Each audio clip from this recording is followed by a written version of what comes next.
Live your life within the moment, and don't go wait until the morning. So we've reached our stop for the night, which is the town of Essex, which is famed for antiques, apparently. Quite a lot of antique shops in sort of about a square mile, I reckon. This one looks impressive. Flying the flag of St. George.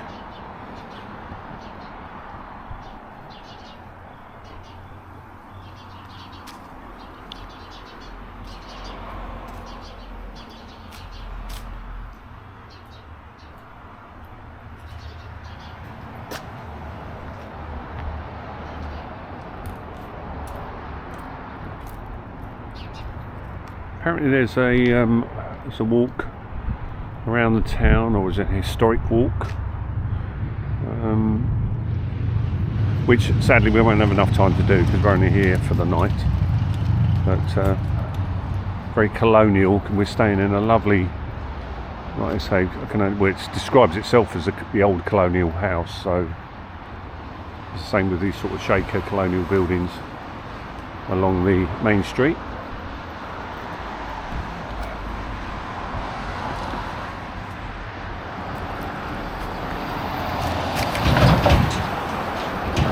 So we're going to have a little wander and then try and find somewhere to maybe have a beer and a lobster roll, which apparently is the delicacy of the area. We shall see. That one, 1810, that building.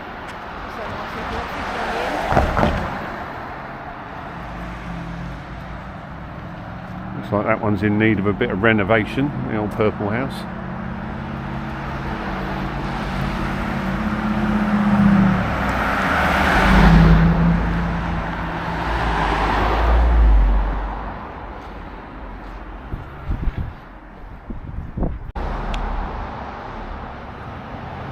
So this old church was a Methodist Episcopal church up until 2007, and its history dates back to 1809, where it says here, according to the little information sheet, originally this building was a meeting house for a socially conscious group known as the Christian Society. The society and the congregation were led by an African-American minister named Jot Tosh. According to records, minister associated with this group spoke out in the support of the abolition of slavery and advocated for women's rights. And in 2007 it was converted to an antique shop. Looks very impressive. Oh, with a big guard dog there. Yeah, but it looks very nice. But you're not getting in there. Hello, sweetie. He's wagging his tail though. He's wagging his tail, so he's not too.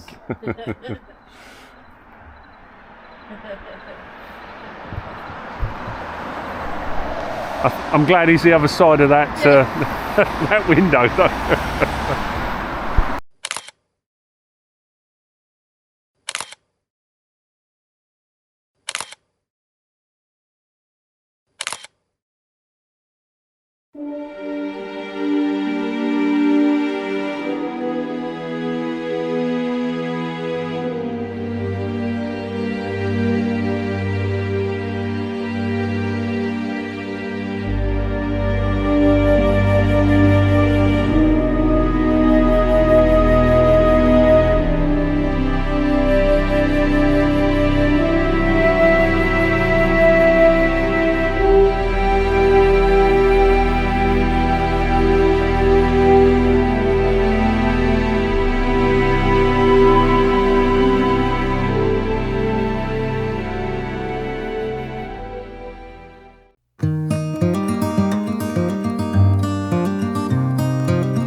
next day. So this is the burial site of the first settlers from the Mayflower. Of the 104 passengers, these died in Plymouth during the first year. And you'll see down there here Christopher Martin and his wife. And we know that Christopher Martin was from Billericay. He was actually from Great Bursted, but he was registered in Billericay, so he came out in 1620 and died in 1621.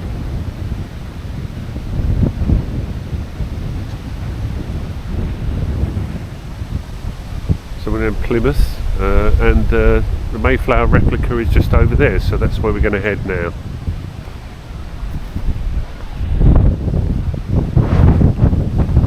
So it's a little bit windy, but hopefully the commentary won't be too bad. I was going to set up a mic, but I think the wind's going to just be bad enough to ruin that as well, so we'll see how it goes.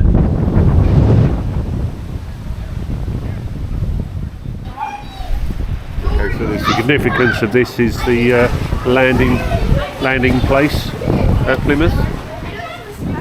The boats obviously came in and they stepped foot on American soil. The New World, 1620.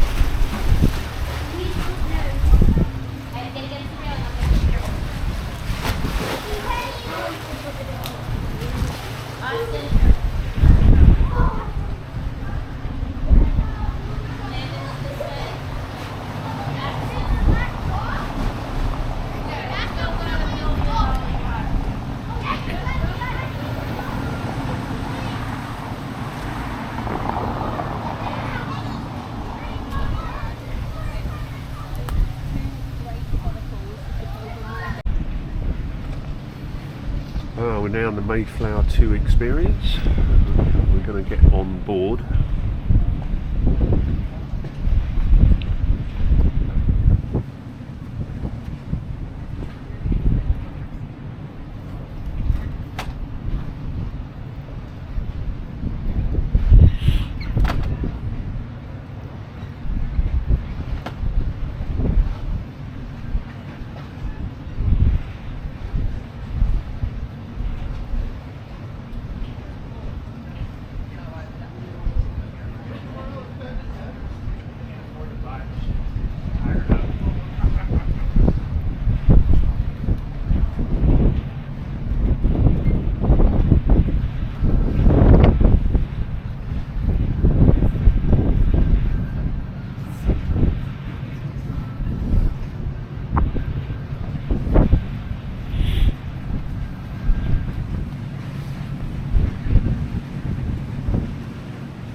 You're just catching on with just sailors, but those aren't likely down here. You're not going to want to change the ship too much to use it anyway.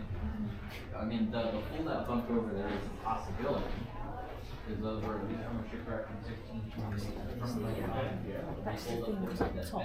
Yeah. That's it. The way the steering. Get that from another thing like it's just an 18 wheel we're using as a UAV. It's nothing all that important. That's why we think the original gets scrapped. Because there's something special about it, because that's people she carries at one time. Yeah, yeah. Because nobody's going to realize the importance of it in earnest until like the revolution. So that's 150 years later. We're pretty lucky enough that there's nothing special about it. It's this book. They write down all the little measures for sure, but enough of the day from them talking a while they retired. So this cabin on the forward part of the ship, right here, it's called the forecastle. That's where your common sailor would be sleeping. There'd be about 6 or 8 of them.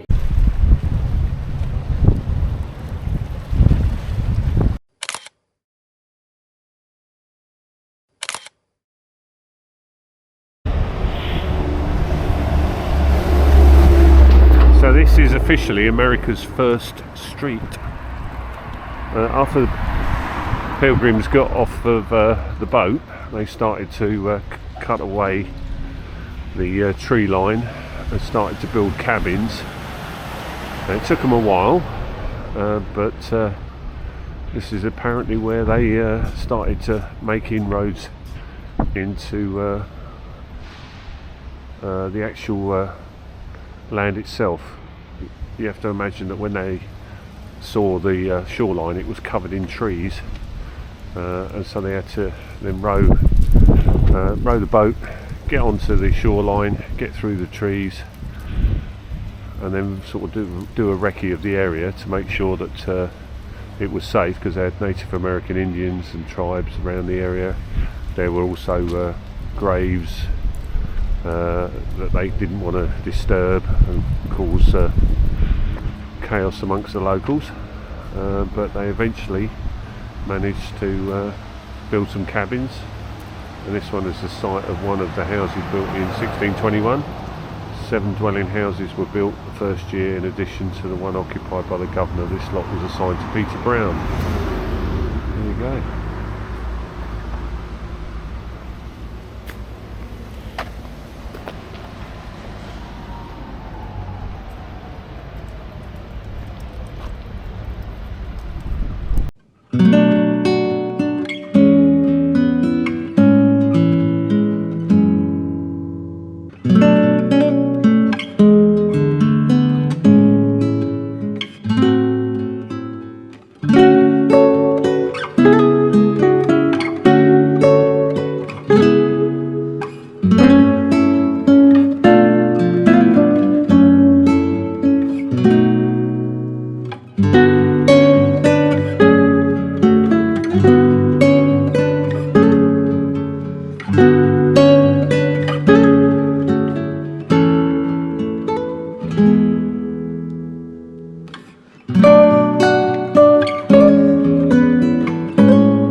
So we're in Burial Hill, which was the site of many of the graves of the first pilgrims. And here you can see it was also the site of the first fort, which was built in 1621, so a year after they arrived, and the lower part used for church.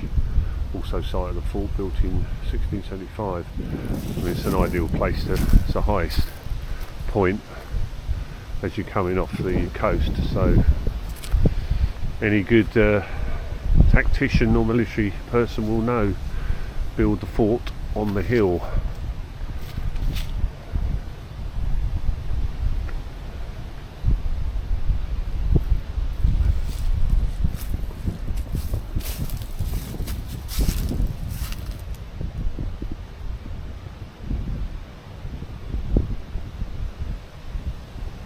So brass cannon like these were named by Bradford and Winslow in the Annals of Plymouth as mounted on the first fort in 1621, and was still in use in 1645 when the Ancient and Honourable Artillery Company of Massachusetts, under its commander Major General Gibbons, joined the Plymouth Company under the command of Captain Miles Standish to fight against the Narragansett Indians.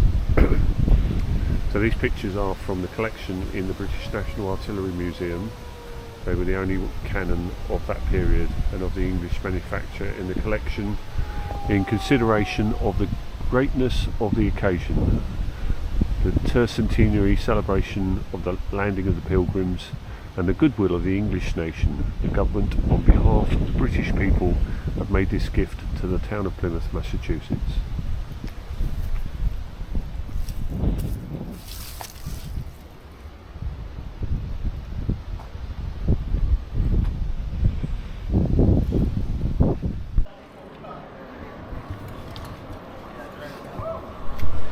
So we're currently in Provincetown, which is right at the tip of the peninsula, known for art, design, and where the Pilgrim or the Mayflower must have landed. The Pilgrims maybe touched land for the first time and then went on to Cape Cod. There's a memorial just straight ahead of us, so we're going to go and have a look at that.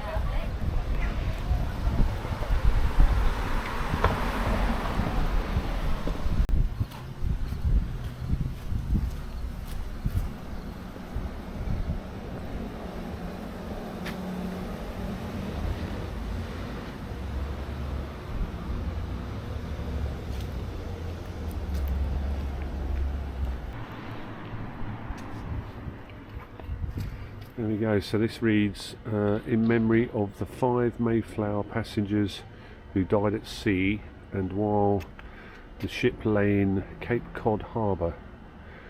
William Button, Edward Thompson, Jasper Moore, Dorothy Bradford, James Chilton. So James Chilton was the only signer of the Mayflower Compact who died at Cape Cod.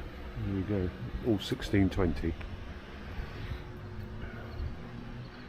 So we're currently at Race Point, where there is a lighthouse, possibly. Well, certainly we've just come behind us. You can see the US life-saving station. Out of season, not expecting anyone to go swimming, I suppose. But on this coastline you can see whales, humpback, minke. What was the other one? Now, there's a list of them up here. I'll read out.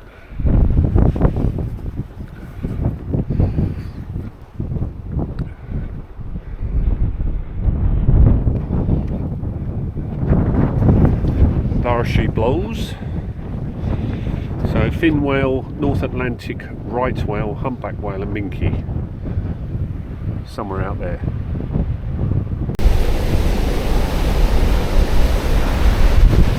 So I suppose over there is Ireland. Yeah, so just keep going that way for a long time and then you'll get to Ireland.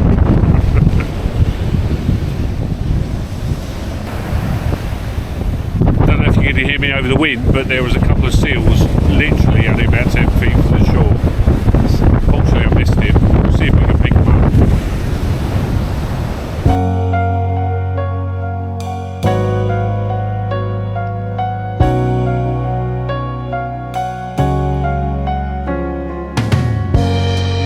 Newly awake, tired and lazy, the cute sounds you make while sipping your coffee. I know there's a world outside, but right now it's you and me. Just you and me, baby. Roll out of bed, I love when you're hazy. Rewatching Friends for the millionth time. Well, I know there's a world outside, but right now it's you and me. Just you and me.